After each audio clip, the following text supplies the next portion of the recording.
새벽 4시의 알람 소리는 늘 차가웠습니다. 눈을 뜨자마자 제가 확인하는 것은 성경 구절이 아니라 담임 목사님 댁으로 향하는 내비게이션의 도착 예정 시간이었어요. 대형교회 부목사로 사역한 지 5년, 제 일과는 그렇게 누군가의 하루를 열어주는 운전대로 시작되곤 했습니다. 겉으로는 수천 명의 성도가 모이는 화려한 교회의 사역자였지만 실상은 정해진 동선과 이전 일정에 몸을 맞춘 채 살아가는 행정 요원에 가까웠습니다. 부목사로 지내며 참 별별 일을 다 겪었던 것 같아요. 가끔 사모님을 공항에 모셔다 드리기 위해 왕복 4시간 거리를 달리는 날이면 차창 밖으로 흐르는 풍경보다 제 안에서 소용돌이 치는 질문들이 더 선명하게 보였습니다. 물론 이것도 낮은 곳에서 섬기는 사역의 일환이라며 스스로를 다독여보기도 했습니다. 하지만 뒷좌석에서 들려오는 지극히 사적인 대화 소리들을 백미러로 흘려보내며 고속도로를 달릴 때면 묘한 허망함이 발끝부터 차올랐습니다. 내가 받은 소명이 고작 이 엑셀 페달을 밟는 강도에 비례하는 것일까 하는 생각이 들 때마다 핸들을 잡은 손에 힘이 들어갔어요. 사모님은 뒷좌석에서 목사님, 이번 여행 일정은 어떻게 되나요? 하며 들뜬 목소리로 물으셨고, 목사님은 허어 웃으며 우리 이 목사가 다 예약해뒀으니 걱정하지 말라고 답하셨습니다. 그 평온한 대화 사이에서 저는 이 차의 부품 중 하나가 된 것 같은 기분을 지울 수 없었습니다. 교회로 돌아오면 더 세밀한 의전들이 기다리고 있었습니다. 당회장 목사님이 주일 설교를 마치고 강단에서 내려오실 때 물컵의 온도를 맞추는 일부터 손님들이 올 때 주차 구역을 확보하는 일까지 부목사의 손길이 닿지 않는 곳이 없었지요. 선배 목사님들은 저를 볼 때마다 이 목사, 자네는 참 복받은 거야 하며 어깨를 두드렸습니다. 이런 대형 교회에서 담임 목사님 지근거리에 있다는 게 얼마나 큰 기회인 줄 아느냐고. 조금만 버티면 좋은 곳으로 청빈 갈 수 있으니 죽은 듯이 있으라고 조언하곤 하셨지요. 하지만 제 마음 한구석에서는 자꾸만 다른 질문이 고개를 들었습니다. 이게 정말 내가 원하던 교회의 모습이었을까? 화려한 조명과 시스템이 완벽하게 돌아가는 이 거대한 공동체 안에서 정작 하나님이 찾으시는 한 영혼의 무게는 어디에 있는 것인지 묻지 않을 수 없었습니다. 어느 날은 담임 목사님이 저를 따로 부르시더니 이 목사, 요즘 얼굴이 안 좋아 보여. 사역이 힘든가? 하고 물으셨습니다. 저는 잠시 망설이다, 목사님. 제가 생각했던 목회의 본질에 대해 고민이 많습니다라고 조심스럽게 답했지요. 그러자 목사님은 허어 웃으시며 이 사람아, 목회도 결국 사람 사는 일이야. 시스템을 배우고 사람을 다스릴 줄 알아야 큰 일을 하는 거지 라고 말씀하셨습니다. 그 말씀을 듣는 순간 저는 깨달았습니다. 이곳에서의 5년은 제게 목회를 가르쳐준 것이 아니라 어쩌면 목회자로서 절대로 가지 말아야 할 길을 보여주고 있었다는 사실을요. 하나님 앞에서 단독자로 서서 그분이 기뻐하시는 진짜 목회를 해보고 싶다는 열망이 제 안에서 걷잡을 수 없이 커져만 갔습니다. 대한민국의 교회가 넘쳐나는데 굳이 나까지 하나를 더 보태야 하느냐는 아내의 걱정스러운 물음에도 저는 확신을 가지고 답해야 했습니다. 숫자 하나를 더하는 게 아니라 진짜 죽어가는 영혼을 살리는 교회를 하고 싶다고요. 개척교회는 부흥이 아니라 생존이 먼저라는 현실을 모르지 않았지만 사람의 의전이 아닌 하나님의 일에 온전히 쓰임받고 싶다는 그 신념 하나가 저를 일으켜 세웠습니다. 결국 저는 5년간의 대형교회 생활을 정리하기로 마음먹고 사표를 던졌습니다. 담임 목사님은 제 사표를 보시더니 이 목사, 지금 나가면 고생길인 거 모르나 하며 결을 차셨습니다. 개척이 장난인 줄 아느냐고 여기서 좀 더 배우고 나가도 늦지 않다며 강하게 만류하셨지요. 동료들도 다들 미쳤다고 했습니다. 자네 지금 나가면 당장 사례비는 어떻게 하고 가족들은 어떡할 거냐며 진심 어린 걱정을 해주는 이들도 있었지만 제 마음은 이미 확고했습니다. 목사님, 제가 생각하는 사역은 이런 게 아니었던 것 같습니다. 라는 말로 제 뜻을 전했습니다. 그렇게 저는 화려한 예배당의 문을 닫고 나와 오직 하나님과 저만 아는 좁은 길로 첫 발을 내디뎠습니다. 안정적인 울타리를 벗어나자마자 마주한 것은 차가운 현실이었습니다. 당장 가족들의 생계부터 개척에 필요한 구체적인 비용까지 대형교회라는 우산 아래에 있을 때는 몰랐던 문제들이 한꺼번에 쏟아져 들어왔습니다. 아파트 단지 주변을 돌며 개척할 공간을 찾아 헤매는 동안 제 주머니 사정은 한없이 가벼워졌고 마음은 무거워졌습니다. 부동산 중개인은 저를 위아래로 훑어보며 목사님, 요즘 교회 자리는 넘쳐나요. 그런데 살아남는 곳이 몇 안 돼서 문제지하고 뼈있는 말을 던졌습니다. 보증금 몇 천에 월세 100만 원이 넘어가는 상가 임대료를 보며 제 한숨은 깊어만 갔습니다. 길가에 늘어선 수많은 십자가를 보며 그런 생각을 했습니다. 지킨 집보다 교회가 더 많다는 이 땅에서 나는 어떤 교회를 세워야 하는 것일까? 대형교회 시절에 제가 그토록 경계했던 모습들을 답습하지 않으려면 무엇을 붙들어야 할까? 부흥이라는 화려한 구호보다 오늘 하루를 하나님 앞에서 정직하게 살아남는 생존이 더 절실한 기도가 되었습니다.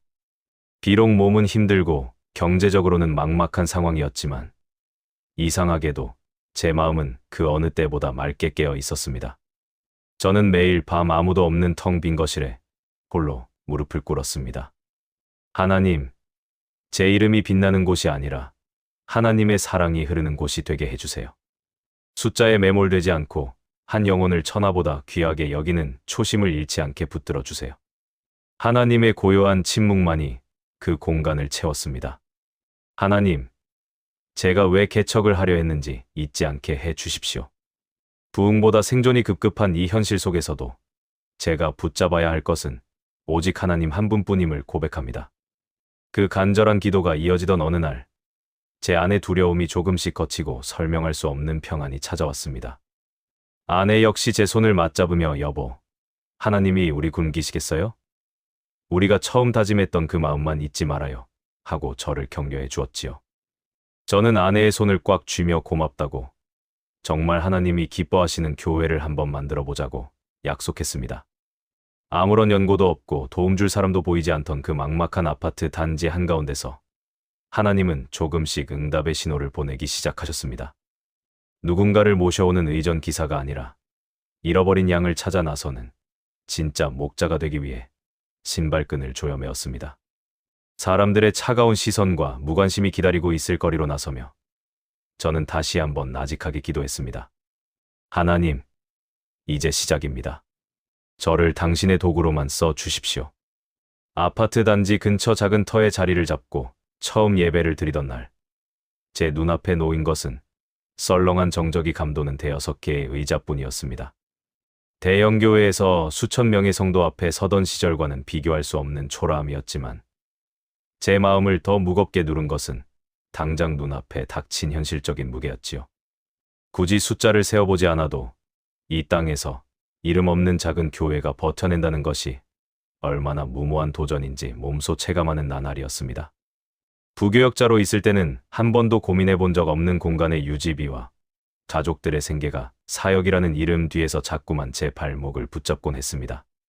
하나님을 향한 뜨거운 사명만 있으면 모든 것이 해결될 줄 알았던 제 믿음이 얼마나 막연한 것이었는지 깨닫는 데는 그리 오랜 시간이 걸리지 않았습니다.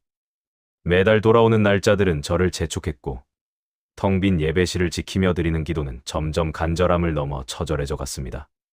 하나님, 제가 정말 옳은 길을 가고 있는 것이 맞습니까? 하며 거공에 질문을 던지는 밤이 길어질수록 제 어깨는 점점 낮아졌어요. 하지만 그런 제 곁을 묵묵히 지켜주며 다시 일어설 힘을 준 분들이 계셨습니다. 바로 개척 초기에 이 좁고 누추한 곳을 찾아와 주신 10명도 안 되는 성도님들이었습니다. 그분들은 화려한 건물을 보고 오신 게 아니었습니다. 이름만 대면 알만한 인근의 큰 교회들을 마다하고 목사 한 명뿐인 이 작은 터에 찾아와 제 투박한 설교에 귀를 기울여 주셨지요. 처음 뵙는 분들이 선뜻 교회의 문을 열고 들어와 주셨을 때 저는 그것이 하나님의 응답이라고 믿었습니다. 성도님들은 제가 지쳐 보일 때마다 제 손을 꼭 잡으며 목사님, 말씀에 은혜 많이 받고 있습니다 하고 힘을 북돋워 주셨어요. 그 짧은 인사 한마디가 제게는 그 어떤 찬사보다도 무겁고 귀하게 다가왔습니다. 경제적인 한계에 부딪혀 막막함이 극에 달할 때마다 성도님들은 마치 제 마음을 읽기라도 한 듯이 자신들의 소중한 것을 내어놓으셨습니다.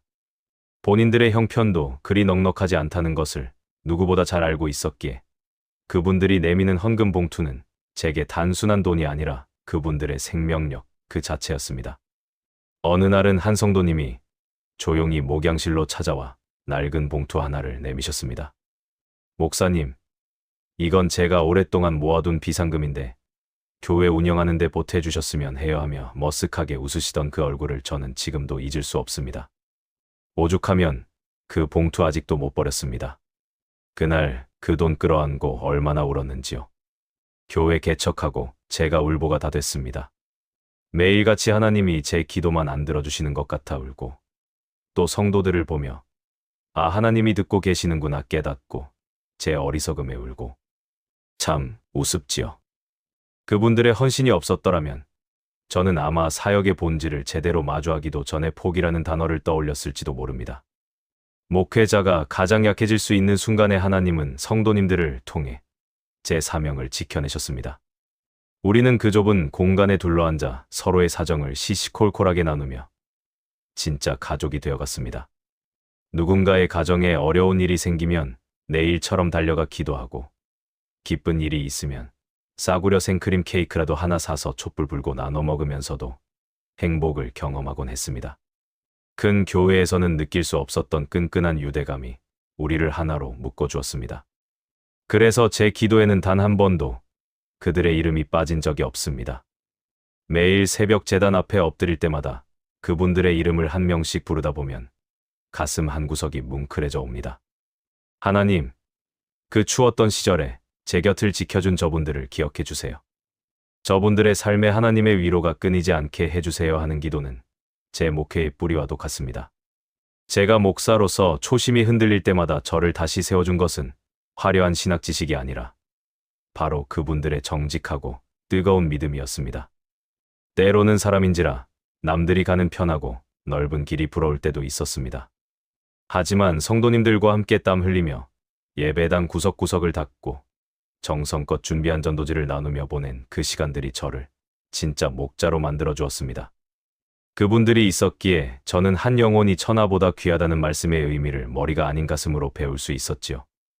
적은 인원이었지만 우리가 모여드리는 예배의 온도는 그 어느 대성전보다 뜨거웠습니다. 서로의 숨소리가 들릴 만큼 가까운 거리에서 하나님을 찬양하던 그 순간들이 모여 지금의 저를 있게 한 것입니다. 사역은 결국 건물을 세우는 일이 아니라 사람의 마음을 얻고 그 마음을 하나님께로 인도하는 일임을 그 시절에 처절하게 배웠습니다. 성도가 몇 명 되지 않았지만 우리는 그 안에서 부족함 없는 풍성함을 누렸습니다. 부족한 재정을 채우기 위해 본인들의 생활비를 쪼개어 가져오던 성도님들의 손길은 제게 거룩한 부담감이 되었습니다. 그 소중한 마음들을 헛되게 하지 않기 위해서라도 저는 단 한 줄의 설교 준비에도 온 힘을 다해야 했습니다. 개척 초기 가방에 전도지를 가득 채워넣고 매일같이 아파트 단지 주변을 돌았습니다. 대형 교회에 있을 때는 몰랐던 현장의 냄새가 코끝을 스쳤지요. 사람들의 무관심은 생각보다 더 차가웠고 전도지를 건네는 제 손을 못 본 척 지나가는 뒷모습들을 보면서 쓴웃음을 짓는 날이 많았습니다. 그런데 그런 날 선 시선들 사이로 유독 제 마음을 붙잡는 풍경이 하나 있었습니다. 단지 내 공원 벤치나 아파트 정자 아래에 무리에 끼지 못한 채 덩그러니 홀로 앉아 계신 어르신들의 모습이었지요. 찬바람이 부는 날에도 멍하니 허공을 바라보며 자리를 지키시는 어르신들을 뵐 때마다 목회자로서 가슴 한구석이 아릿해졌습니다. 어느 오후에는 전도지 한 장을 들고 벤치 끝에 조심스럽게 걸터 앉았습니다. 어르신, 날이 꽤 쌀쌀한데 왜 여기서 혼자 계세요 하고 여쭙자 그분은 무거운 고개를 천천히 돌려 저를 보셨지요.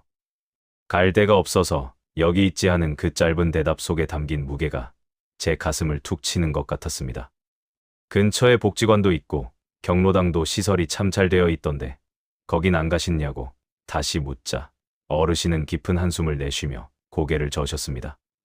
거기도 다 자기들끼리 팀이 있고 정치가 있어서 우리 같은 노인네들은 끼기도 힘들어요 하는 어르신의 말씀은 제게 큰 충격이었습니다. 노인센터나 경로당 같은 곳은 그저 편하게 쉬는 공간인 줄만 알았는데 그 안에서도 은근한 서열이 있고 세력이 없으면 눈칫밥을 먹어야 한다는 것이었지요. 간식을 나눠 먹을 때도 자기들끼리만 챙기고 새로 온 사람이 있으면 텃세를 부리며 자리를 내어주지 않는다는 하소연을 들으면서 저는 말문이 막혔습니다. 사회라는 곳이 참 그렇습니다.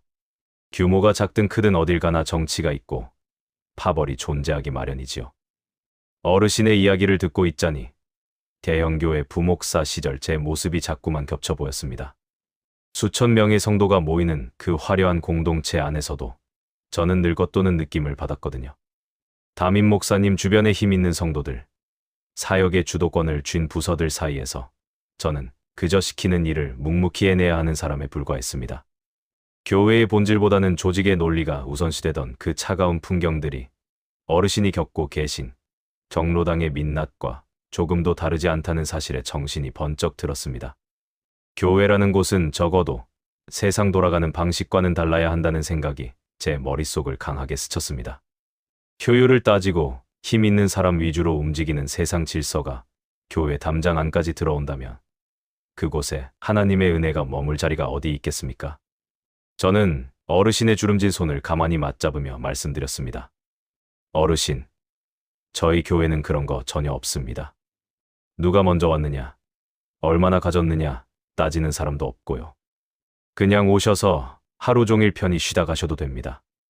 말씀 안 들어도 괜찮아요. 제가 커피를 진짜 맛있게 타거든요. 오셔서 커피 한 잔 드세요.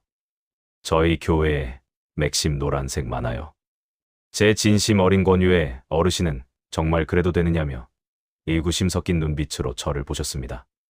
교회 가면 자꾸 뭘 시키고 헌금하라고 하는 거 아니냐는 걱정 섞인 물음에도 저는 단호하게 고개를 저었지요. 아닙니다, 어르신.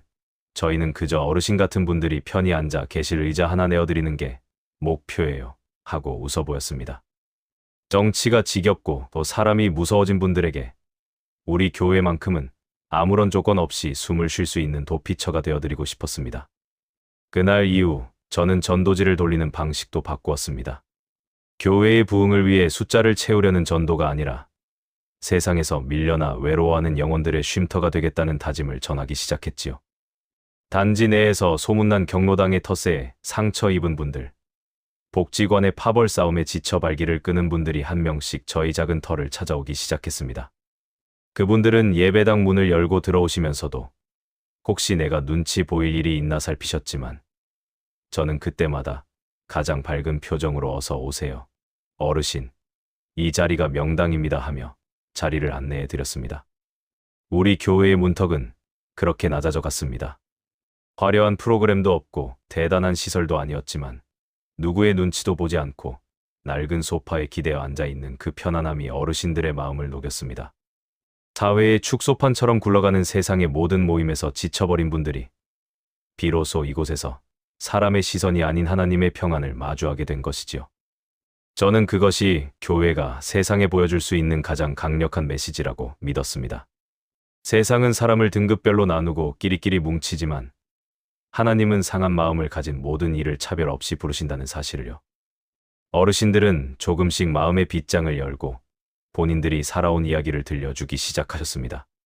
평생 자식들 뒷바라지하느라 정작 본인들 노후는 챙기지 못한 채 이제는 갈 곳이 없어 아파트 벤치를 전전해야 했던 그 고단한 세월들. 저는 그 이야기를 묵묵히 들어드리는 것만으로도 충분한 사역이 될 수 있음을 깨달았습니다. 대형교회 시절에는 늘 바쁘게 뛰어다니느라 한 영혼의 목소리에 귀를 기울일 여유가 없었지만 이제는 어르신들의 투박한 말투 속에 담긴 하나님의 애통함이 느껴졌습니다. 교회가 왜 세상의 문법과 달라야 하는지 그 답은 명확했습니다. 세상이 버린 이들을 품고 세상이 외면한 눈물을 닦아주는 곳이 바로 교회여야 하기 때문입니다. 개척 초기에 겪었던 경제적 결핍과 생존의 위협 속에서도 제가 흔들리지 않을 수 있었던 것은 바로 이 소외된 어르신들의 얼굴에서 하나님의 마음을 확인했기 때문이지요. 숫자에 매몰되지 않고 한 영혼을 천하보다 귀하게 여기는 진짜 목회의 길이 시작되고 있었습니다. 교회 문을 열어두고 어르신들이 오가기 시작한 지 얼마 되지 않았을 때입니다. 주일 아침이면 아파트 단지 쪽에서 낯선 얼굴들이 하나둘 보이기 시작했어요. 어르신들 손을 잡고 오거나 양손에 묵직한 과일 바구니를 들고 목양실 문을 두드리는 젊은 분들이었습니다. 그분들은 저를 보자마자 약속이라도 한 듯 제 손을 꽉 붙잡았습니다. 어떤 분은 말도 꺼내기 전에 눈시울부터 붉어지기도 했지요. 목사님, 우리 엄마가요, 복지관에 갔는데 어른들 사이에서 왕따를 당해서 제가 얼마나 속이 상했는지 몰라요 하며 목이 메어 말씀하시는데 그 마음이 제 손등으로 고스란히 전해지는 것 같았습니다. 자녀들이 털어놓는 이야기는 생각보다 더 기가 막혔습니다. 우리 아버지가 경로당에 나갔는데요.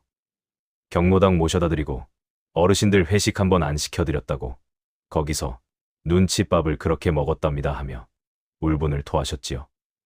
자식 된 도리로 좋은 곳에 모셔다 드린다고 생각했는데 정작 그 안에서 아버지가 겪었을 소외감을 뒤늦게 알게 된 자녀들의 심정은 오죽했겠습니까? 나는 그것도 모르고 그냥 잘 지내시는 줄만 알았어요 하며 자책하는 그분들 앞에서 저는 그저 같이 고개를 끄덕이며 그 손을 맞잡아 드리는 것밖에는 할 수 있는 게 없었습니다. 교회가 그저 발 뻗고 쉴 수 있는 공간이 되어준 것뿐인데 자녀들에게는 그것이 세상 어디에서도 받지 못한 큰 위로가 되었던 모양입니다. 목사님, 우리 부모님이 교회 다녀오시면 표정부터 달라지세요. 이제는 아침마다 교회 갈 시간만 기다리십니다 하며 고마워하는 자녀들을 보며 저 또한 깊은 생각에 잠겼습니다. 억지로 전도지를 돌리고 교회 오라고 등을 떠밀 때는 그렇게도 멀게 느껴지던 부흥이 어르신들의 굽은 등을 어루만져 드리는 그 작은 진심 하나에 물꼬가 트이기 시작한 것이지요. 고마워하는 자녀들이 하나둘 주일 예배에 나오기 시작하면서 텅 비어있던 예배당 의자들이 조금씩 옹기로 채워졌습니다. 우리 동네에 참 좋은 일 하는 교회 있다더라. 거기 목사님은 어르신들 눈치 안 주고 참 편하게 해주신다더라 하는 입소문이 아파트 단지 담장을 넘어 멀리 퍼져나갔습니다. 제가 대형교회 시절에 그토록 갈구했던 부흥은 화려한 프로그램이나 세련된 시스템에 있는 것이 아니었습니다. 그저 상처받은 이들의 이야기를 들어주고 그들이 눈치 보지 않고 쉴 수 있는 자리를 내어주는 그 당연한 사랑 속에 하나님의 응답이 숨어 있었지요. 하나님의 사랑은 참 묘한 구석이 있습니다. 우리가 억지로 끌어당기려 노력하지 않아도 그 진심이 닿는 곳마다 스스로 번져나가는 생명력이 있거든요. 개척 초기에는 당장 이번 달 전기세를 걱정하며 교회의 존망을 두고 밤잠을 설치던 때가 엊그제 같은데 어느덧 교회는 지역 사회에서 없어서는 안 될 소중한 안식처로 자리를 잡아가고 있었습니다. 정성이 통했던 것인지 아니면 제 부족한 초심을 하나님께서 귀하게 여겨주신 것인지 몰라도 생존을 고민하던 제 기도는 어느덧 감사의 고백으로 바뀌어 있었습니다. 성도들이 늘어나고 공동체가 단단해지면서 저희는 드디어 우리 교회라고 떳떳하게 말할 수 있는 번듯한 자리를 잡게 되었습니다. 아파트 단지 주변을 전전하며 공간을 빌려 쓰던 서러운 시절을 지나 하나님의 응답으로 성전 부지를 매입하고 예배당을 올리던 날의 감격은 지금도 잊을 수 없습니다. 대형교회의 지원 한 푼 없이 오직 개척 초기에 저와 함께 눈물 흘렸던 성도님들과 어르신들 그리고 그 자녀들의 정성이 모여 세워진 전이었습니다. 그렇게 성도들의 뜻과 함께 이루어진 세월이 벌써 10년이 훌쩍 넘었습니다. 10년이라는 시간 동안 참 많은 일이 있었습니다. 상처 입어오갈 데 없던 어르신들이 이곳에서 천국 소망을 품고 평안히 눈을 감으시기도 했고 부모님 때문에 억지로 발걸음을 했던 자녀들이 이제는 교회의 든든한 일꾼이 되어 제 곁을 지켜주고 계십니다. 저는 여전히 주일이면 예배당 입구에 서서 성도님들을 맞이합니다. 그때 제 손을 잡으며 울던 자녀들의 얼굴을 볼 때마다 저는 개척 초기에 그 추웠던 마음을 다시 떠올립니다. 사람이 주인 노릇하는 교회가 아니라 오직 하나님만이 주인이 되셔서 상한 심령을 고치시는 그런 교회를 꿈꿨던 그 첫 마음 말입니다. 번듯한 건물이 세워지고 교회의 규모가 커졌지만 저는 지금도 가끔 전도지를 들고 아파트 공원 벤치를 찾습니다. 여전히 그곳에는 세상의 문법에 치여 홀로 앉아 계신 누군가가 있을지 모르니까요. 10년 전이나 지금이나 제가 전하는 메시지는 똑같습니다. 힘들면 언제든 오셔서 쉬다 가세요. 우리 교회는 그런 곳입니다. 하나님의 사랑은 그렇게 가장 낮은 곳에서 가장 평범한 모습으로 우리 곁에 머물러 있었습니다. 개척의 끝자락에서 제가 발견한 부흥은 화려한 숫자의 잔치가 아니라 한 영혼의 눈물을 닦아주는 그 따뜻한 손길 속에 있었습니다. 하지만 교회가 평탄하기만 했던 것은 아닙니다. 덩치가 커지고 결정할 일들이 많아지면서 우리 안에도 세상의 목소리가 조금씩 섞여 들어오기 시작했지요. 교회를 세우기까지 피눈물 나는 헌신을 했던 동력자들이 이제는 장로라는 직분을 받고 교회의 든든한 기둥이 되어주셨지만 그만큼 지켜야 할 것과 주장하고 싶은 것들도 늘어만 갔습니다. 평생을 함께할 것 같았던 그 뜨거운 동력의 관계 속에도 제가 그토록 경계했던 대형 교회의 그림자가 조금씩 드리우기 시작한 것입니다. 교회가 자리를 잡으니 장로님들은 이제 우리도 남들 보기에 번듯한 모습을 갖춰야 한다고 생각하셨던 모양입니다. 예전처럼 어르신들이 오셔서 편히 쉬다 가시는 것보다 사회적으로 이름 있는 분들이 우리 교회에 얼마나 등록하느냐에 더 신경을 쓰기 시작하셨지요. 10여 년 전 월세를 걱정하며 함께 고생했던 분들이라 그 변화가 더 씁쓸하게 다가왔습니다. 처음에는 교회가 잘 되길 바라는 마음이겠거니 하고 넘어가려 했지만 갈수록 제 목회 방향과는 다른 요구들이 쏟아지기 시작했습니다. 사건의 발단은 교회 로비 리모델링과 관련된 회의 중이었습니다. 한 장로님이 갑자기 목사님, 우리 교회 로비에 저 낡은 소파들 다 치우고 카페처럼 멋지게 꾸미면 어떨까요? 하고 제안을 하셨지요. 제가 그 소파들은 어르신들이 오셔서 눈치 안 보고 쉬시는 소중한 자리라고 답하자 장로님은 미안한 기색도 없이 말씀을 이어가셨습니다. 이제는 교회 이미지도 생각해야죠. 허름한 옷 입은 노인분들이 로비에 종일 앉아 계시면 새로 오는 젊은 성도들이나 유력한 분들이 부담스러워합니다. 우리도 이제 격이 좀 있어야 하지 않겠습니까? 그 말씀을 듣는 순간 제 마음이 차갑게 식었습니다. 제가 부목사 시절에 그렇게 보기 싫어했던 그 차별과 권위주의가 제 곁의 동역자 입에서 나오고 있었으니까요. 다른 장로님들도 거들며 맞아요. 목사님, 요즘 잘 나가는 대형 교회들 보세요. 로비부터 호텔처럼 깔끔하잖아요 하며 맞장구를 치셨습니다. 개척 초기에는 어르신 한 분이라도 더 편하게 해드리려고 애쓰던 분들이 이제는 교회가 본인들의 사회적 지위를 나타내는 도구가 되어버린 것 같아 마음이 참 좋지 않았습니다. 저는 장로님들을 한 분씩 천천히 바라보았습니다. 목사님, 저 소파가 우리 교회의 상징 아닙니까? 저기 앉아 계신 분들이 우리 교회의 시작이었잖아요 하고 타일러 보았지만 장로님들의 고집은 꺾이지 않았습니다. 목사님은 너무 과거에만 매여 계신 것 같아요. 이제는 앞을 보고 나아가야죠 하며 저를 오히려 가르치려 드셨지요. 장로님들 눈에는 이제 그 남루한 어르신들이 교회의 성장을 가로막는 장애물처럼 보였던 모양입니다. 저는 결국 회의 탁자를 잠시 내려다보다가 입을 열었습니다. 장로님들, 장로는 선출직입니다라고요. 제 어조가 평소와 달랐는지 다들 저를 빤히 쳐다보셨지요. 저는 멈추지 않고 계속 말했습니다. 임직할 때 하나님과 성도들 앞에서 약속했던 것들 벌써 잊으셨습니까? 장로라는 자리는 대접받고 격식 차리는 자리가 아니라 가장 낮은 곳에서 쓰임이 되는 자리여야 합니다. 이걸 기억하지 못하신다면 장로님들께서는 이 직분을 내려놓을 각오까지 하셔야 합니다. 제 말이 끝나자마자 회의실 안은 찬물을 끼얹은 듯 조용해졌습니다. 하지만 그 침묵은 오래가지 않았지요. 한 장로님이 의자를 뒤로 확 밀치며 일어나시더니 목사님, 어떻게 우리한테 이럴 수 있습니까? 하며 화를 내셨습니다. 개척 때부터 지금까지 우리가 어떻게 헌신했는데 배은망덕도 유분수지. 목사님이 힘들 때 누가 곁을 지켰는지 벌써 잊으신 거냐며 목소리를 높이셨습니다. 다른 분들도 거들며 우리가 없었으면 이 건물이 어떻게 세워졌겠느냐고 목사님이 오히려 변한 것 아니냐며 저를 몰아세우셨지요. 장로님, 제가 변한 게 아니라 장로님들이 본질을 잃으신 겁니다 하고 제가 다시 대답하자 회의실 분위기는 험악해졌습니다. 목사님, 우리가 이 교회 주인이나 다름없어요. 헌금 누가 제일 많이 냈고 누가 제일 많이 고생했는지 따져볼까요? 하며 노골적인 권력을 드러내기 시작하셨습니다. 장로님들 귀에는 제 권고가 그동안의 고생에 대한 배신으로만 들렸던 것 같습니다. 저 역시 그분들과 보낸 긴 세월이 있기에 참 힘들었지만 여기서 물러설 수는 없었습니다. 교회가 다시 사람 목소리 큰 곳이 되게 할 수는 없었으니까요. 회의실을 나오는데 다리가 휘청거릴 정도로 기운이 빠졌습니다.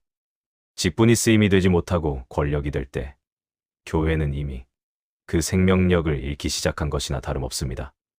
저는 장로님들과의 대치 끝에 찾아온 그 고독한 무게를 견디며 혼자 기도실로 향했습니다. 하나님, 제가 너무 세게 말한 것입니까? 아니면 저들이 변한 것입니까? 하며 되묻기를 반복했습니다. 하지만 분명한 것은 하나였습니다. 교회의 주인은 사람의 공로가 아니라 오직 하나님 한 분뿐이라는 사실이지요. 저는 그 당연한 약속을 지키기 위해 제가 가졌던 소중한 인연들을 잃어갈 준비를 해야 했습니다. 장로님들은 그날 이후 제 목회 방침에 사사건건 제동을 걸었습니다. 주일 예배 순서부터 시작해서 구제 성금 지출까지 예전에는 믿고 맡겨주던 모든 일의 서류를 요구하고 감사를 하겠다며 압박을 가하셨지요. 심지어 제가 어르신들을 위해 따로 마련한 점심 식사 예산까지 깎아야 한다고 주장하셨습니다. 목사님, 우리 교회 재정이 화수분입니까? 이제는 좀 효율적으로 써야죠 하며 저를 몰아세우는 장로님들의 모습에서 저는 10여 년 전 제가 도망치듯 나왔던 그 대형 교회의 서늘한 그림자를 보았습니다. 사역이라는 것이 사람의 마음을 얻는 일이기도 하지만 때로는 하나님의 뜻을 지키기 위해 사람의 마음을 아프게 해야 하는 순간도 있다는 걸 그날 처절하게 배웠습니다. 과거 이전 사역에 질려서 뛰쳐나왔던 제가 이제는 제 손으로 세운 공동체 안에서 또 다른 형태의 권력과 싸워야 하는 이 상황이 참 서글펐습니다. 하지만 저는 흔들리지 않기로 했습니다. 교회가 세상 돌아가는 방식과 똑같이 변해버린다면 더 이상 이곳은 하나님이 거하시는 성전이 아닐 테니까요. 저는 다가올 시련을 직감하면서도 그저 묵묵히 무릎을 꿇을 뿐이었습니다. 어느 날은 한 성도님이 저를 찾아와 조심스럽게 물으셨습니다. 목사님, 요즘 장로님들 표정이 안 좋으시던데 무슨 일 있으세요? 저는 그저 허허 웃으며 별일 아닙니다. 제가 더 기도해야죠 하고 넘겼지만 가슴 한구석은 먹먹했습니다. 성도들이 알게 될까봐 두려운 게 아니라 교회의 어른이라 불리는 분들이 본인들의 감정을 교회 전체의 분위기로 전염시키고 있다는 사실이 안타까웠습니다. 장로님들은 이미 저를 밀어내기 위한 자신들만의 회의를 따로 시작하고 계셨던 모양입니다. 교회 복도에서 마주치는 장로님들의 시선은 더 이상 따뜻하지 않았습니다. 고개를 끄덕이는 인사조차 건조했고 제가 건네는 말들은 허공을 맴돌다 흩어졌지요. 동역자라 믿었던 그 뜨거운 관계들이 직분이라는 갑옷을 입고 나니 이렇게도 차가워질 수 있다는 것이 믿기지 않았습니다. 저는 그때 깨달았습니다. 건물을 세우는 것보다 그 안에서 본질을 지켜내는 것이 수만 배는 더 힘든 사역이라는 사실을요. 다가올 폭풍을 예감하면서도 저는 제가 선 이 강단을 포기할 수 없었습니다. 이곳은 사람의 자존심을 세우는 곳이 아니라 하나님의 자비가 선포되는 곳이어야 하니까요. 장로님들과 로비 소파 문제로 얼굴을 붉힌 이후 우리 교회는 그날로 완전히 대형 교회가 다 된 것 같았습니다. 본질을 따지기보다 세를 규합하고 목회자의 사명보다는 조직의 효율을 우선시하는 그 차가운 기류가 예배당 구석구석을 채웠지요. 슬프고 드러내기 싫은 현실이기도 하지만 사실 목회자가 불미스럽게 교회를 떠나게 되는 과정이라는 것이 참 별반 다를 바가 없더군요. 많은 목회자가 이 과정에서 깊은 상처를 입습니다. 말이 좋아 권고사임이지 평생을 바친 사역에 대한 회의감을 견디다 못해 결국 스스로 짐을 싸게 만드는 일종의 외로운 몰아내기였습니다. 장로님들은 이미 저 대신 본인들 입맛에 맞는 새 목사를 드릴 작정을 마친 것 같았습니다. 자기들의 목소리를 하나님의 뜻인 양 포장해줄 사람, 혹은 교회를 더 화려하게 키워줄 수 있는 외부 인사를 조용히 물색하고 있다는 소문이 들려왔지요. 10여 년 넘게 함께 눈물 흘리며 세운 이 자리가 누군가의 계산기 속에서 너무나 쉽게 대체될 수 있는 숫자로 변해가는 것을 보며 저는 참 허망했습니다. 하지만 진짜 시련은 그 다음 날부터 시작된 헛소문들이었습니다. 교회에는 제가 하지도 않은 일들이 마치 발이라도 달린 것처럼 빠르게 소문으로 퍼지기 시작했습니다. 그 중에서도 가장 기가 막혔던 것은 제가 개척 초기에 어르신들의 환심을 사서 그분들을 데리고 정치 선거운동을 나갔다는 이야기였습니다. 오갈 데 없는 어르신들을 위해 예배당 문을 열고 따뜻한 밥 한 끼 대접했던 그 순수한 진심이 장로님들의 입을 거치면서 아주 지저분한 정치적 욕심으로 둔갑해버린 것이지요. 성도님들 사이에서는 목사님이 정말 어르신들 이용해서 누구 선거운동을 도왔다면서요? 하는 수군거림이 독처럼 퍼져나갔습니다. 믿는 사람 반, 안 믿는 사람 반인 상황이었지만 이미 장로님들의 목소리가 너무 컸습니다. 교회의 재정을 쥐고 있고 목소리에 힘이 실린 분들이 작정하고 말을 만들어내니 평범한 성도들은 그저 그 말이 사실인 줄로만 믿게 되는 법이지요. 저를 믿어주던 권사님 몇 분이 목양실로 찾아와 목사님, 저들이 하는 말 안 믿어요. 기운 내세요 하고 위로해 주셨지만 정작 저는 아무 대답도 할 수 없었습니다. 아니라고 성도들을 한 명씩 붙잡고 일일이 해명하고 다닐 기력조차 이미 잃어버렸기 때문입니다. 진실을 밝히기 위해 싸울 힘보다 제가 그토록 사랑했던 동역자들이 저를 무너뜨리기 위해 가장 소중했던 기억을 더럽히고 있다는 사실에 대한 실망감이 더 컸습니다. 어르신들과 함께 웃고 울며 보낸 그 세월을 선거운동이라는 단어로 짓밟는 그분들의 비정함 앞에서 저는 목회자로서의 존재 이유를 다시 묻게 되더군요. 교회가 이토록 쉽게 무너질 수 있는 곳인가? 우리가 나눈 그 뜨거웠던 사랑이 고작 이런 소문 하나에 휘청거릴 만큼 가벼운 것이었나 하는 생각에 밤새 잠을 이룰 수 없었습니다. 상황이 이쯤 되면 그 다음 순서는 정해져 있는 법입니다. 노회에는 이미 제 이름으로 권고사임 안건이 올라가 있었고 장로님들은 이제 마지막 절차를 밟기 위해 저를 찾아오셨지요.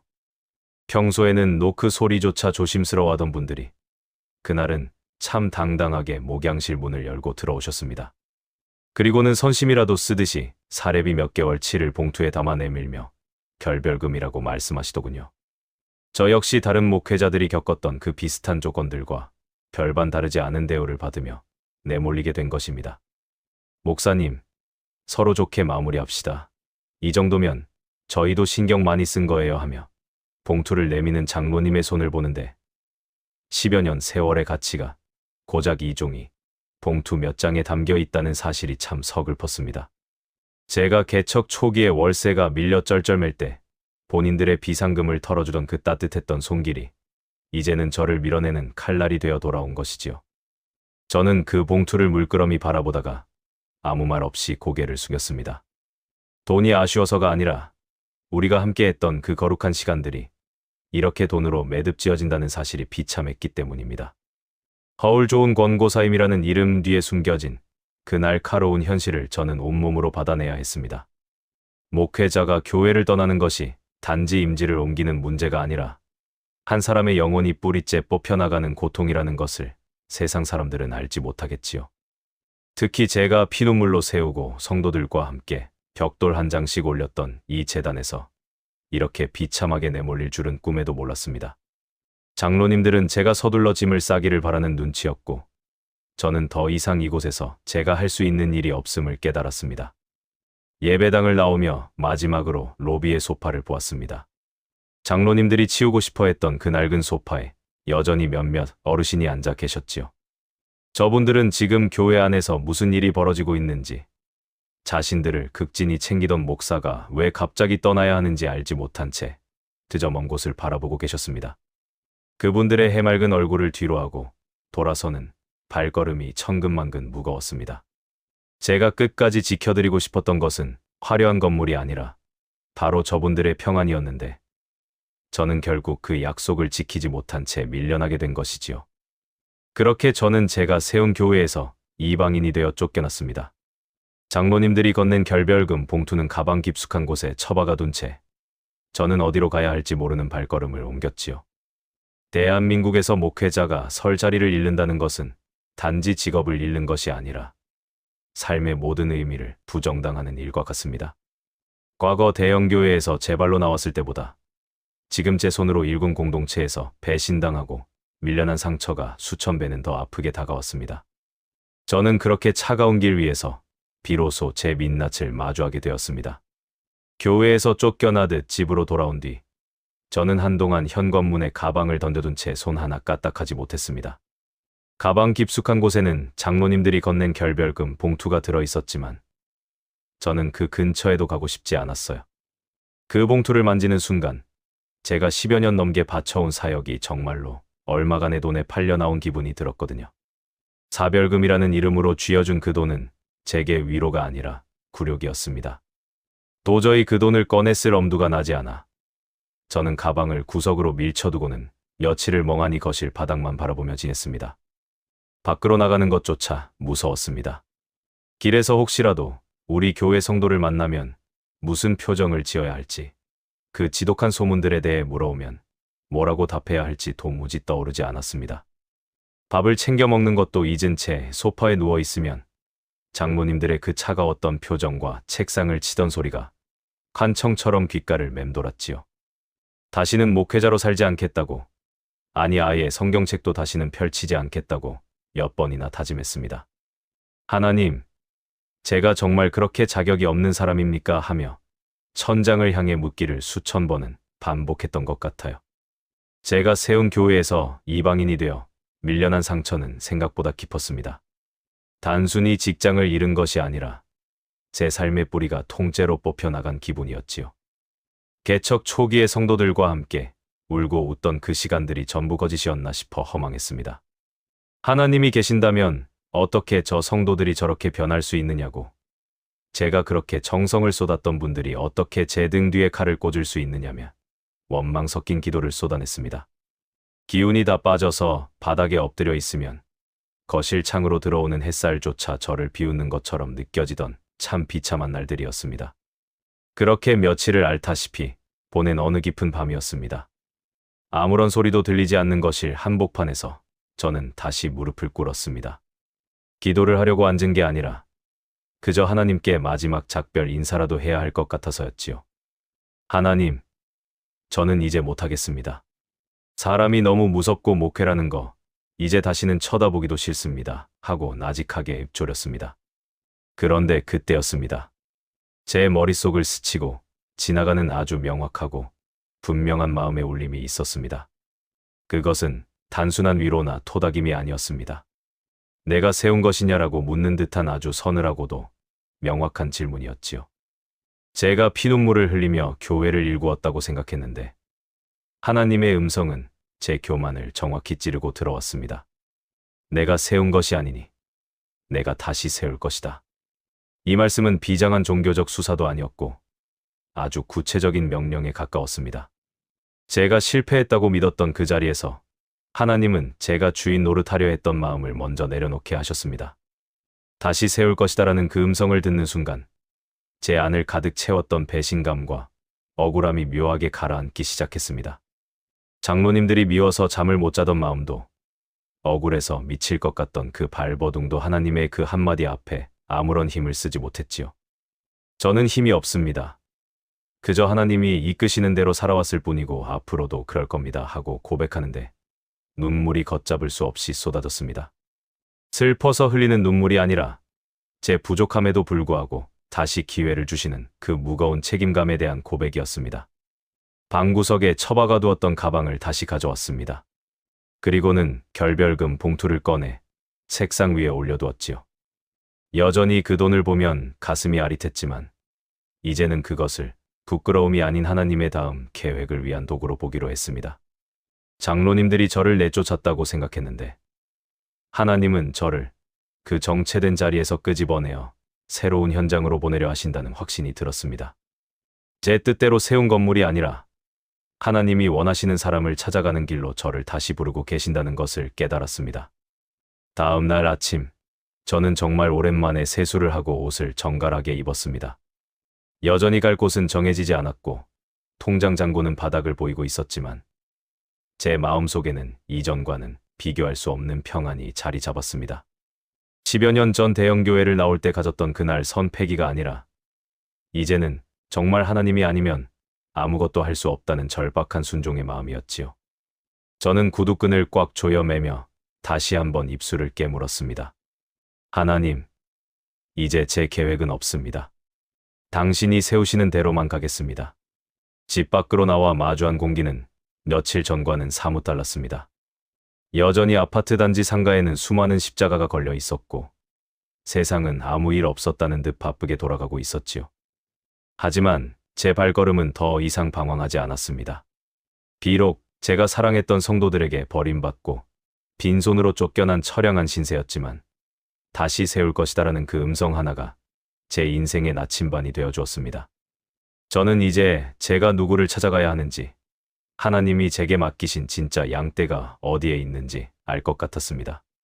사람의 손으로 지은 화려한 예배당은 저를 거부했지만 하나님은 제가 상처 입은 그 자리에서 다시 시작하라고 말씀하셨습니다.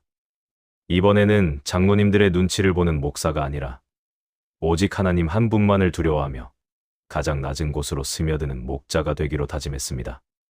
제 등 뒤에서 들려오는 세상의 비아냥과 수군거림을 뒤로하고 저는 다시 한번 잃어버린 영혼들이 기다리고 있을 저 너머의 현장을 향해 걷기 시작했습니다. 실패한 목사가 아니라 다시 부름받은 종의 마음으로 말이지요. 제가 발걸음을 옮긴 곳은 번듯한 상가 건물이 아니라 10여 년 전 전도지를 가방 가득 채워들고 매일같이 찾아갔던 아파트 단지 근처의 낡은 벤치였습니다. 제 목회의 시작이었던 그곳에 앉아 있으니 찬 바람에 옷깃을 여미며 처음 십자가를 올렸던 그날의 떨림이 다시 생각나더군요. 그런데 그때 멀리서 익숙한 뒷모습 하나가 천천히 다가왔습니다. 교회에서 저를 그렇게도 챙겨주셨던 권사님이셨죠. 한동안 보이지 않으셔서 궁금했는데 가까이서 뵌 권사님은 얼굴이 많이 수척해져 있었습니다. 제가 권사님하고 부르자 권사님은 소스라치게 놀라며 제 손을 덥석 붙잡으셨습니다. 아이고 목사님, 나는 목사님이 쫓겨난 줄도 몰랐어 하더니 그대로 벤치에 주저앉아 눈물을 쏟으셨지요. 알고 보니 권사님은 그동안 큰 수술을 받고 병원에 입원해 계셨던 모양입니다. 몸은 좀 괜찮으세요? 권사님하고 제가 다독여드렸지만 권사님은 제 손을 놓지 못하고 꺽꺽 울음을 참아내셨습니다. 권사님의 입을 통해 전해들은 교회의 소식은 참담했습니다. 장로님들은 본인들 입맛에 꼭 맞는 새 목사를 서둘러 부임시켰는데 그 목사라는 사람은 강단에 설 때마다 하나님의 말씀 대신 본인의 정치적인 견해만 늘어놓는다고 하더군요. 제가 어르신들을 위해 열어두었던 로비의 소파들은 이미 다 치워졌고 그 자리는 세련된 인테리어로 바뀌었지만 정작 교회 안에는 싸늘한 기운만 감돈다고 했습니다. 심지어는 어르신들을 선거운동 자리에 동원하기까지 한다는 말을 듣는 순간 제 가슴이 덜컥 내려앉았습니다. 세상에 이것보다 더한 비극이 어디 있겠습니까? 제가 성도분들을 선거운동에 동원한다느니 거짓 소문을 만들어내서 쫓아내놓고 입맛에 맞는 목회자를 데려다 앉혀놨다 했더니 정작 그렇게 앉혀놓은 목사가 그 소문을 현실로 만드는 사람이라니요. 우리 노인네들이 얼마나 미안해하나 몰라. 우리가 무슨 힘이 있겠어 하며 권사님은 다시 통곡하셨습니다. 정치가 지겹고 파벌이 싫어서 교회를 찾아왔던 그 순수한 분들이 이제는 장로님들과 새 목사의 욕심 때문에 본인들도 모르게 정치의 도구로 쓰이고 있다는 사실이 믿기지 않았습니다. 권사님은 목사님이 떠난 뒤로 교회 가는 게 무서워졌다고, 우리가 목사님을 내쫓은 것 같아서 죄스러워 잠을 못 이룬다며 제 손등을 적시셨지요. 다들 무슨 죄가 있겠습니까? 모든 것이 제 부족함 때문인데 오히려 저를 위로하며 미안해하는 권사님의 모습에 제 마음도 덩달아 미어졌습니다. 장로님들은 교회를 대형화시키고 본인들의 세력을 과시하고 싶었겠지만 그 과정에서 가장 먼저 버려진 것은 이름 없는 성도들의 평안이었습니다. 교회가 세상 돌아가는 방식과 똑같이 변해버리니 가장 약하고 낮은 자들이 제일 먼저 상처를 입고 밀려나게 된 것이지요. 제가 그토록 지키고 싶었던 그 쉼터가 한순간에 무너졌다는 사실에 허망함이 몰려왔습니다. 권사님, 교회가 왜 이렇게 됐을까요? 하고 제가 나직하게 묻자 권사님은 고개를 저으며 한숨을 내쉬었습니다. 목사님, 요즘은 예배당에 가도 기도가 안 나와요. 다들 눈치만 보기 바빠요. 권사님의 고백은 단순히 한 개인의 하소연이 아니라 사명을 잃어버린 공동체가 겪고 있는 비극적인 심판처럼 들렸습니다. 입으로는 하나님의 영광을 말하면서 실제로는 본인들의 권력을 휘두르는 자들이 강단을 점령한 결과는 이토록 비참한 것이었습니다. 저는 권사님의 손을 꽉 맞잡아 드렸습니다. 권사님, 어제 하나님이 그러시더라고요. 하나님이 다 보고 계십니다 하고 위로해 드렸지만 저 역시 이 상황을 어떻게 받아들여야 할지 막막했습니다. 하지만 분명한 것은 하나 있었습니다. 제가 세운 건물은 이미 제 것이 아니게 되었지만 저를 기다리고 있는 양떼는 여전히 이 길 위에 있다는 사실이었지요. 장로님들의 정치질에 상처받고 갈 곳을 잃어버린 성도들의 눈물이 제게 다시 묻고 있었습니다. 당신은 정말 목자가 맞느냐고 말입니다. 권사님은 한참을 울다가 제 가방 속에 든 성경책을 보더니 조심스럽게 물으셨습니다. 목사님, 나 예배 좀 편하게 드리고 싶어. 목사 안 관둘 거죠? 어디 교회 갈 거예요?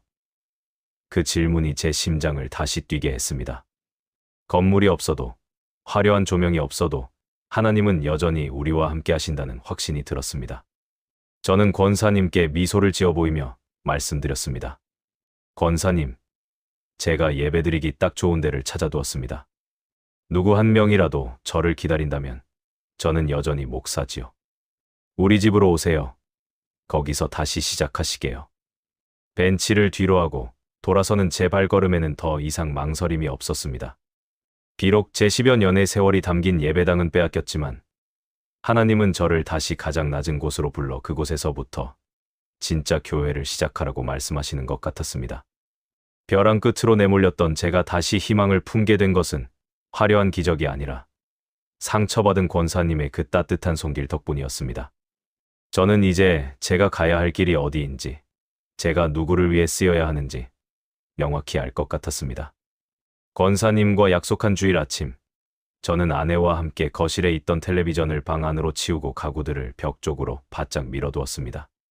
거실을 널찍하게 비워두고 낮은 좌식 의자 몇 개를 띄엄띄엄 놓으니 제법 사람들 모이기 좋은 모양새가 나오더군요.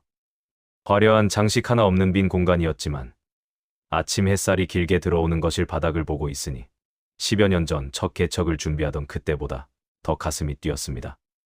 아내는 주방에서 벌써 멸치 육수를 내기 시작했는지 구수한 냄새가 온 집안에 퍼졌지요. 약속 시간이 되자 현관벨이 울리고 소식을 들은 성도들이 하나둘 들어오기 시작했습니다. 다들 양손에 김치며 나물을 가득 담은 반찬통을 들고 계셨지요. 좁은 거실에 옹기종기 모여 앉은 성도님들의 얼굴을 보는데 예전에 높은 곳에서 내려다보던 수많은 얼굴보다 훨씬 더 가깝고 선명하게 느껴졌습니다. 누구 한 명이라도 저를 기다린다면 저는 여전히 목사입니다 하던 제 다짐이 성도들의 젖은 눈동자를 마주하는 순간 확신으로 바뀌었습니다. 반주 소리 하나 없는 예배였지만 성도들의 목소리만으로 가득 찬 거실은 그 어느 곳보다 뜨거웠습니다. 설교를 마치고 저는 정장을 벗어 던진 뒤 아내 곁에서 앞치마를 둘렀습니다. 목사님은 가만히 계세요 하고 만류하는 권사님들을 주방 밖으로 밀어내고 제가 직접 북자를 들었지요. 예전 같으면 상상도 못할 일이었습니다. 펄펄 끓는 국을 그릇에 담고 밥을 푸는 제 이마에 땀방울이 맺혔지만 마음만은 그렇게 개운할 수가 없었습니다. 성도들이 가져온 밑반찬들을 꺼내어 큰 상 2개를 이어붙이고 나니 제법 그럴듯한 점심 상차림이 완성되었습니다. 목사님이 직접 끓여주신 국이라 그런지 정말 맛있네요 하며 밥그릇을 비우는 성도들의 웃음소리가 좁은 집안을 가득 채웠습니다.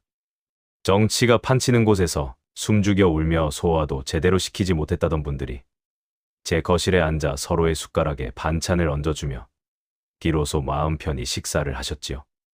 그 모습을 보며 저는 속으로 나직하게 생각했습니다. 하나님, 이거였군요. 제가 그동안 뭘 그렇게 거창한 걸 찾아서 헤맸던 걸까요?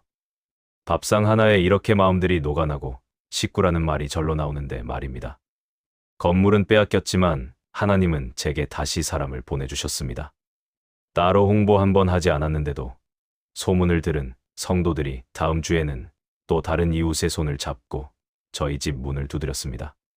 한두 명으로 시작했던 거실 모임은 금세 10명, 20명으로 늘어났고 주방에서 앞치마를 두른 저와 권사님들이 함께 밥을 지어 먹는 풍경은 이제 우리 교회의 일상이 되었습니다. 거실에 사람들이 꽉 들어차서 이제는 안방 문까지 열고 의자를 놓아야 할 정도가 되었지요. 이것이 진짜 부흥이라는 생각이 들었습니다. 숫자를 늘리려고 애쓰지 않아도 상처받은 마음들이 온기를 찾아 모여드니 공간은 자연스럽게 좁아지기 시작했습니다. 사람 대접받지 못하고 도구처럼 쓰이던 어르신들이 이곳에서는 우리 집 귀한 식구가 되어 대접받고 사랑받았습니다. 저는 주방에서 설거지를 하고 그릇을 정리하면서도 입가에 미소가 떠나지 않았습니다. 예전에 그 복잡한 의전들이 줄 수 없었던 진짜 목회의 기쁨이 기름때 묻은 제 앞치마와 성도들의 빈 밥그릇 속에 고스란히 담겨 있었으니까요. 거실 예배가 거듭될수록 저희 집은 단순한 주거 공간이 아니라 세상에서 상처받은 이들이 잠시 숨을 고르는 피난처가 되었습니다. 예배가 끝나도 성도들은 쉽게 자리를 뜨지 않았습니다. 좁은 거실에 둘러앉아 서로의 안부를 묻고 아픈 곳을 위해 손을 맞잡고 기도하는 그 평범하고도 위대한 시간 속에서 저는 다시 목사로 살아갈 힘을 얻었습니다. 건물 안에 갇혀 있을 때는 보이지 않던 성도들의 진짜 삶이 밥상을 사이에 두고 마주 앉으니 비로소 제 가슴 속으로 들어오기 시작한 것이지요. 어느 날은 한 집사님께서 제 손을 잡으며 말씀하셨습니다. 목사님, 내가 사는 게 싫었는데 목사님 말씀 듣고 성도들 얼굴 보려고 일주일을 기다려요. 일주일만 더 살자 그래. 그러고 또 주일 지나고 나면 일주일만 더 살아보자 그래. 그 말이 어떤 화려한 칭찬보다 제게는 큰 위로가 되었습니다. 진짜 교회는 겉모습에 있는 것이 아니라 서로의 허기를 채워주고 눈물을 닦아주는 이 소박한 밥상에 있다는 것을 저는 뒤늦게야 깨달았습니다. 개척 초기의 그 뜨거웠던 마음이 거실 구석구석에서 다시 피어오르고 있었습니다. 사람들이 많아지니 다시 자리가 부족해지는 행복한 고민이 시작되었습니다. 하지만 이제는 예전처럼 큰 건물을 탐내지 않기로 했습니다. 하나님이 보내주신 한 영혼을 위해 밥 한 그릇 떠짓는 마음으로 지금 이 자리에서 제가 할 수 있는 최선을 다할 뿐이었지요. 장로님들의 정치에 밀려나 빈손으로 돌아왔던 그 길 끝에서 저는 비로소 하나님이 예비하신 가장 아름다운 자리를 발견한 셈이었습니다. 그것은 벽돌로 세운 건물이 아니라 사랑으로 맺어진 사람들의 온기였습니다. 좁은 거실에 모여 한창 예배를 드리고 있을 때였습니다. 현관 밖에서 조심스럽게 초인종 소리가 들리더군요. 문을 열어보니 그곳에는 예전 교회의 장로님들이 고개를 숙인 채 서 있었습니다. 정치가 판치며 껍데기만 남았던 그곳에서 결국 견디다 못해 저를 찾아온 것이지요. 거실 바닥에 무릎을 꿇으려는 장로님들의 팔을 제가 얼른 붙잡아 일으켜 세웠습니다. 우리가 어리석었습니다. 목사님 제발 다시 돌아와 주십시오 하며 사죄를 하시는데 그 목소리가 참 가늘게 떨리고 있었습니다. 저는 장로님들을 한 분씩 말없이 안아드렸습니다. 장로님들, 제가 교회를 나온 이후에도 제 기도에서 장로님들 이름 빠진 적 한 번도 없었습니다. 저 장로님이 개척하실 때 보태라 주신 그 봉투 아직도 못 버리고 저 서랍장에 있습니다. 감사해서요. 저는 그 마음 잊지 않고 사는데 왜 장로님들은 그 마음을 툭하면 잊어버리십니까 하고 말씀드리니 장로님들은 제 어깨에 고개를 묻고 아이처럼 흐느끼기 시작하셨지요. 장로님들이 밉지 않았던 건 아니지만 그분들 역시 교회를 잘 세워보려다 길을 잃은 것이라는 걸 저도 잘 알고 있었으니까요. 구식 아파트의 낡은 거실이었지만 그 순간 저는 이곳에서 일어나는 하나님의 역사를 확인했습니다. 화려한 예배당에서는 보지 못했던 진실한 화해가 이 좁은 공간에서 흐르고 있었지요. 장로님들을 자리에 앉히고 저는 차분하게 입을 열었습니다. 장로님들, 결국 저 목사님도 장로님들 입맛대로 데려와서 또 쫓아내실 참입니까? 제 물음에 장로님들은 창피함에 아무 말도 하지 못하고 바닥만 내려다보셨습니다. 제가 다시 말씀을 이어갔습니다. 교회가 잘 나가는 게 제 명함이 금빛되는 게 아닙니다. 진정 교회가 잘 나가는 건 예배당이 넓어지고 성도 수가 늘어나고 헌금이 많아지는 게 아니란 말입니다. 저는 옆에 앉아 계신 성도님들을 가리켰습니다. 지금 이 좁은 거실에 모여 계신 이분들 얼굴을 좀 보세요. 한 분 한 분에게서 하나님이 느껴지지 않으십니까? 삐까번쩍한 건물보다 이분들의 평안이 우선이어야 합니다. 이걸 꼭 기억해 주셔야 합니다. 장로님들은 그제야 고개를 들어 성도들의 주름진 얼굴을 하나하나 살피셨습니다. 오랜 시간을 함께하고도 한 번도 제대로 들여다보지 않았던 그 진심 어린 얼굴들을 말이지요. 결국 저는 다시 예전 교회로 돌아가 복직 준비를 시작하게 되었습니다. 하지만 이전과는 마음가짐이 완전히 달랐습니다. 번듯한 건물로 돌아가는 것이 아니라 다시 개척하는 마음으로 강단에 서기로 했지요. 장로님들도 이제는 예전처럼 숫자에 연연하거나 세를 과시하려 하지 않습니다. 오히려 어르신들의 식사 자리를 먼저 챙기고 이름 없는 성도들의 이야기에 귀를 기울이는 진짜 동역자가 되어주셨습니다. 공동체는 이전보다 훨씬 더 단단하고 깊어졌습니다. 매번 어려운 순간마다 저를 붙들어 주시는 하나님의 지혜에 늘 감동하곤 합니다.